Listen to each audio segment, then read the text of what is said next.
ये था। जाओगे माथा टेकोगे, चादर मंगाइए। अरे तुम जितनी चादर वहाँ लेके जा रहे हैं मेरे बच्चों, कोई गरीब आदमी देख लो अगर तुम्हारे निगाह में हो जिस पर चादर ना हो, उसे उठाओ, वो दुआ तुम्हारा भला हो। वो जहाँ कुछ नहीं है वो तुम्हें क्या देगा? क्या कुछ देगा? जो तुम्हारा है भी नहीं, तुम्हारे धर्म से अलग का है। अपने देवी देवताओं को तुम मानते नहीं हो, अपने माता पिता जो जीवित है उनकी सेवा तुम कर नहीं पा रहे हो, और वहाँ दौड़ दौड़ कर जाओ। उसके लिए कभी रसगुल्ले लेके जाओगे, कभी बर्फी, कभी मिठाई, और भी कुछ नहीं है। अरे वो जो वहाँ आया बैठी थी या कोई वो बैठा था, इसमें वो झाड़ू सी मार दी, क्या बोले उसे, यूँ करके और भू करके ठीक है तेरे भूत। अरे कहाँ भूत तेरे, अपने तो भूत करते थे, हमारे क्या उतार वहाँ ना जाए। और जिसके वहाँ का कोई भार चढ़ा हो, अपने मन में उस भार को सोचता हो, ठीक है, वो उस भार को यहाँ उतार सकता है। भागवत पढ़ना इतना भी है कि स्वीकार वही करेगा और तुम्हें एहसास नहीं करा देगा, लेकिन वो नालायक इसके बाद तुम्हारे जीवन में ना उपकार करेगा और ना तुम्हें परेशान करेगा। ये भी आप इन सबसे दूर रहा करो। जो तुम्हारे अपने हैं, जो अपने देवी देवता हैं, उन्हें पूज लिया करो। जो अपने पितृ देव कुल देव उनकी सेवा करो। जो तुम्हारी जड़ है, जड़ मूल है, और जड़ मूल कहाँ है ये भी आज हम दूर कर देगा। हम सब एक जगह और भटके फिर, और वहाँ भटक भी नहीं, एक जगह सत्य भी है और एक सत्य एक भटक भी एक सत्य। आपके यहाँ जितने साधु संत आओगे, जहाँ दिखाओगे, दिखाई भी होंगे कुछ लोग ऐसे भी, ऐसा नहीं है कि नहीं दिखाई दिए। सर्वप्रथम यही बताया होगा तुम्हारे देवता और पितृ भी लग गए, यही बोला होगा अक्सर। इसका कारण क्या है? कारण नहीं जान पाएगा, क्योंकि उसने बताया नहीं इससे आगे का रास्ता, और हम समझ नहीं पाए कि किसके लिए बोल रहे हैं। यहाँ अभी आपने भागवत जी श्रवण की है, जो सर्वप्रथम बोला गया था, एक ही शब्द बोला गया था, ब्रह्मा विष्णु महेश। ब्रह्मा जी की उत्पत्ति विष्णु भगवान के नाभि कमल से हुई, ठीक है। और हम सभी जितने भी लोग हैं, ब्रह्मा जी के मन में मृत्यु लोक की उत्पत्ति का विचार बना। उन्होंने अनेकों पुरुषों को पुरुषोत्तम जन्म दिया, उन्हीं की हम संतान। तो पिता कौन हुए हमारे, बताओ? ब्रह्मा जी के लड़के हुए मनु महाराज, जो रामचरितमानस में मनु जी बोले, और इधर सत्य सनातन संत कुमार ये बोलेगा भाई। यही तो फर्क है, बस बात तो एक ही है, चाहे कान इधर से पकड़ लो, इधर से पकड़, समझाने का फर्क है। अब विष्णु भगवान से ब्रह्मा जी से मनु महाराज से हम सबकी उत्पत्ति है, मनुष्यों की हम सबकी उत्पत्ति।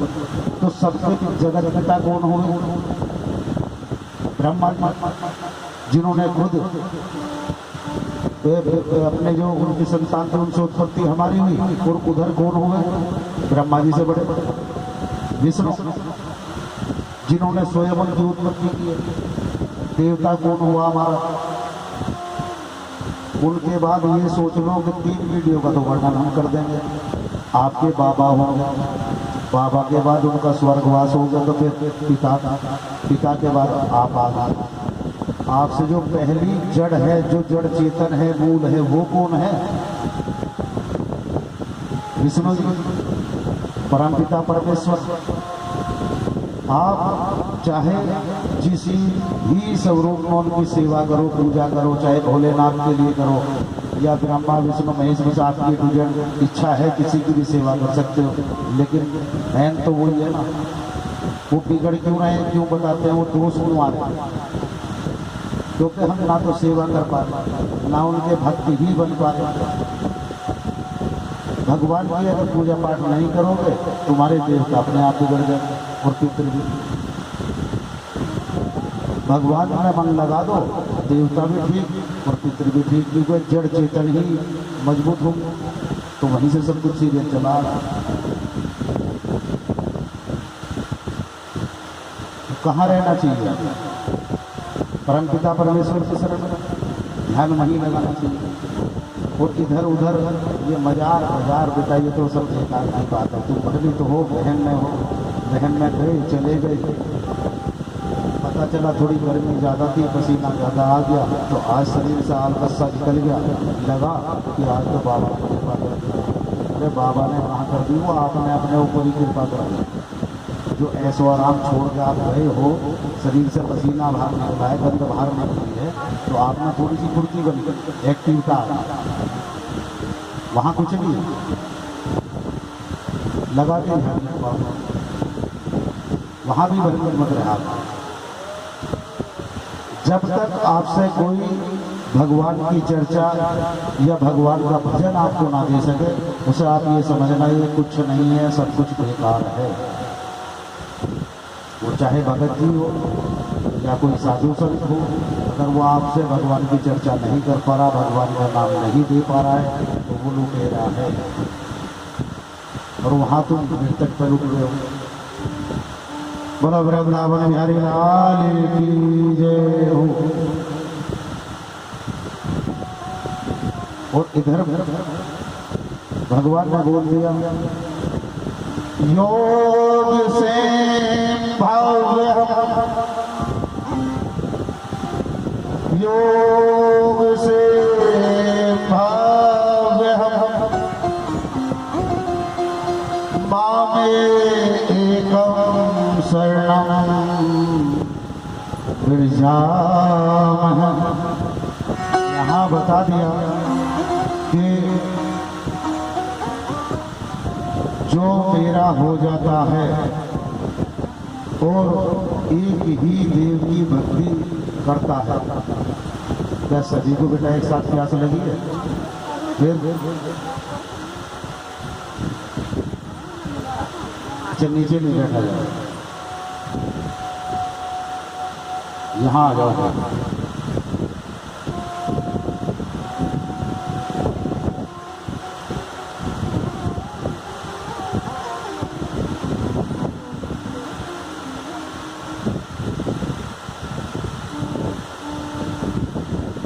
और बता दिया कि ही भक्ति करो, पूजा पाठ करो, अर्चना करो। और एक बिना कभी इधर कभी उधर, कभी इस करता कभी उस करता, अपना जीवन खराब कर रहे हो और कुछ नहीं। ये भी साफ साफ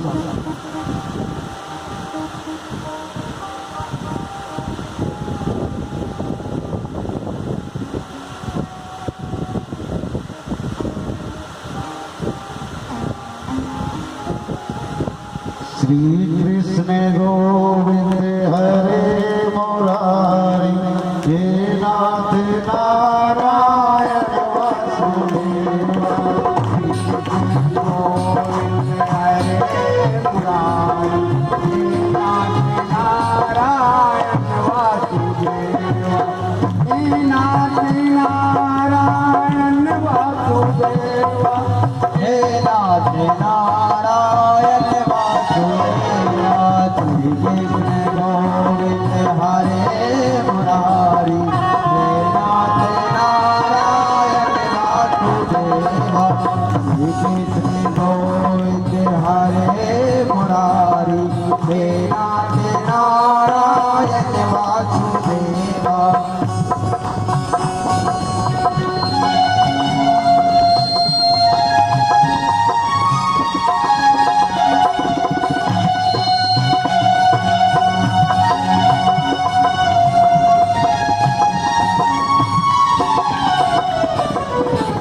कृष्ण गोविंद हरे मुरारी, हे नाथ नारायण वासुदेवा। श्री कृष्ण गोविंद हरे मुरारी, हे नाथ नारायण वासुदेवा।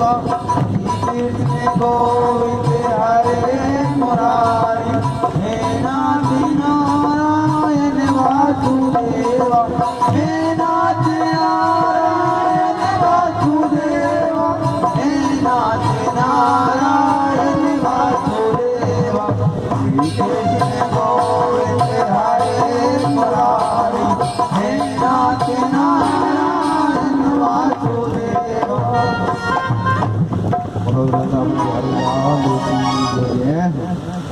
उधर यशोदा मैया और नंद बाबा बड़े उत्साही थे।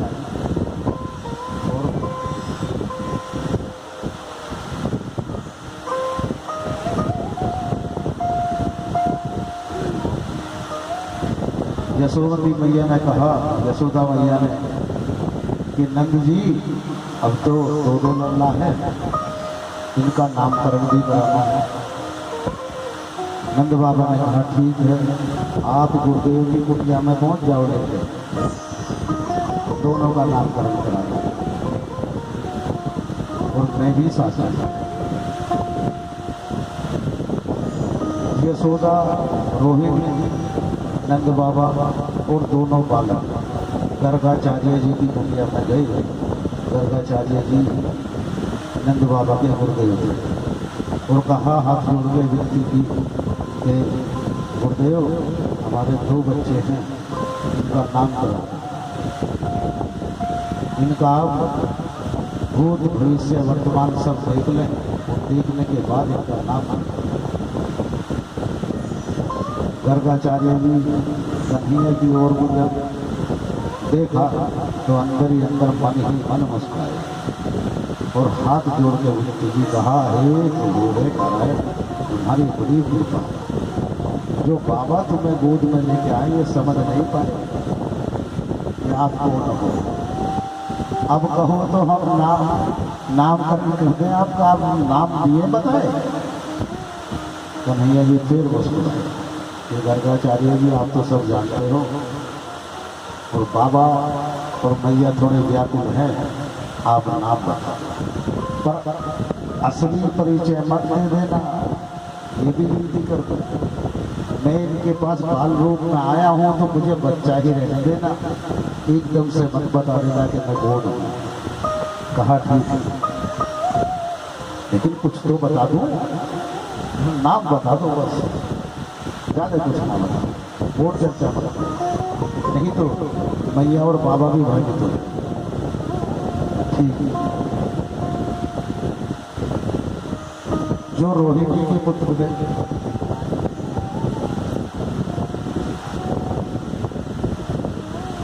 उनके लिए बोल दिया कि रोहिणी सुनो, तुम्हारे पुत्र का नाम क्या होगा? आप ही रोहिणी पुत्रो रमयण हस में दो गुणे। कहा रोहिणी जी, ये जो आपकी गोद में पुत्र है ये गुणवान है और इसके अंदर दो गुण हैं। अच्छा बाबा, तो इसका जो नाम है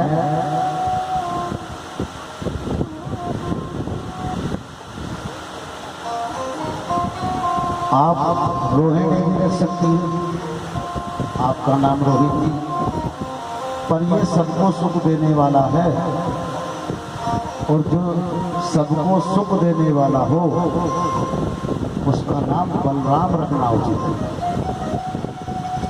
बात घुमा के लाए, सीधा नहीं पता। अगर बोल देते शुरू में बलराम तो तर्क वितर्क होता कि बाबा बलराम आपने जो बोल दिया उसका अर्थ क्या है। अब उधर गर्गाचार्य जी झूठ नहीं बोल सकते और इधर सत्य बता भी नहीं सकते कि है क्या सत्य। कहा बस आप इतना ही समझ लो,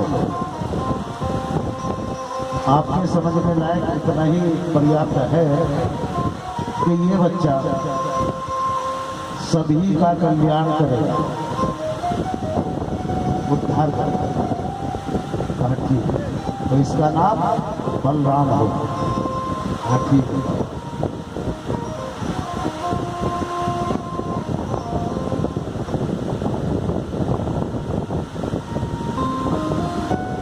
अब नटखट का नाम सुन लो। जब नामकरण हुआ गर्गाचार्य जी फिर गए और जो मस्ती को देखा कहा लल्ला सारा स्पष्टीकरण नहीं करना है, बता दें भैया को। तो फिर तो नहीं है कि छोटे से आके ला बाबा नहीं बताना नहीं। फिर बचपन का आनंद नहीं आने भैया मुझे दूध नहीं खिलाने के लिए जब पता चल जाएगा कि मैं ब्रह्म हूँ तो प्रेम कहाँ करेगा, फिर प्रेम करेंगे ब्रह्म से। बाल रूप का आनंद नहीं आनेगा। आप ये तो छुपा लो, बाकी नाम करने कर दो, इतनी कृपा करो बस, ज़्यादा ना बताओ, चर्चा ना करो। बाकी तो नाम तो बता दो कहाँ बता, चलो ठीक।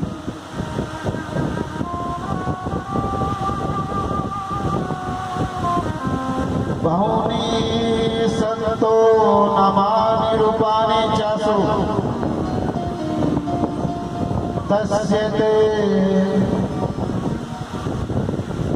गुण कर्मा रूपाणि काम्यहं वेदिनो जाने। अब जब ये कहा तो कन्हैया जी ने सोचा कि लग रहा है बाबा सारा ही भेद बोल कर तभी कुछ बताऊंगे। फिर लखाए विनती की कि गर्गाचार्य जी बस अब तो नाम ही डायरेक्ट बता दो, ज़्यादा ना बताओ। कहा ठीक। गर्गाचार्य जी ने कहा अब इनका नाम हम श्री कृष्ण रखते हैं। यशोदा मैया ने तभी प्रसन्न कर दिया कि बाबा कृष्ण का मतलब बता दो। अब गर्गाचार्य जी फिर मौन हो गए। गर्गाचार्य जी ने कहा अगर मैंने इन्हें सब कुछ सत्य बता दिया तो इधर परम ब्रह्म ने मेरे से जो अब मुझे आदेशित कर दिया है कि बाल रूप का आनंद लेने दो, सत्य ना बताओ। तो झूठ बोल नहीं सकता तो फिर बताऊं क्या। कहा भैया आपके जानने योग्य बस इतना ही है, इसी यही पर्याप्त है, आप आनंदित रहो, इनका नाम कृष्ण कन्हैया है। यशोदा मैया ने कहा गुरुदेव आपने बलराम जी के बारे में तो बता दिया और मेरे लल्ला के बारे में बताया नहीं, मेरे लल्ला के बारे में जरूर बताओ। कहा इनका नाम कृष्ण है और वो इसलिए रखा है ये संसार में जब तक रहेंगे सदा के सदा टेढ़े ही रहेंगे, तो टेढ़े का नाम और क्या रखूं ये तो बता दे। कहा टेढ़े कैसे, बोला कृष्ण। रे कहाँ लगा है, सीधा है नहीं, तो टेढ़ा था ना, टेढ़ा ही नाम रखना। अब जाओ अपने बोला श्री कृष्ण भगवान की जय। इधर नामकरण संपन्न हुआ और बोल दिया। एक बात और जब यशोदा मैया चली कि हरि कथा हरि अनंता, इनका ना कोई आदि है और ना कोई अंत है, इनका ना कोई भूत है ना कोई वर्तमान और ना कोई भविष्य है। आगे नहीं बोल पाए क्योंकि आगे बोलना पड़ता कि जो तीनों लोगों के मालिक हों उनके स्वयं हाथ में भूत भविष्य वर्तमान है। बस आधा ही बोल के छोड़ दिया कि आप इनकी चिंता ना करना। कहा ठीक है बाबा। वापस लाए और जब गोकुल पहुंचे तो फिर एक उत्साहित भजन गा रहे हम गा रहे हैं, पर हम तो बुला सकते हैं। आनंद लुट रहा है मोहन तेरी गली में, आनंद लुट रहा है मोहन तेरी गली में।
बोलो वृंदावन बिहारी लाल की जय। थोड़े से आनंदित की होगी बेटा है, सही रहा, ये तो भाव में भी डूब गया ऐसा नहीं है।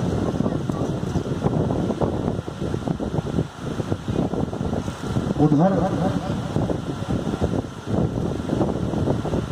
अब कन्हैया जी की बाल लीला भी शुरू हो गई, क्योंकि कंस महाराज को भी पता चल गया कि कहाँ है गोविंद। और कंस की भी अगर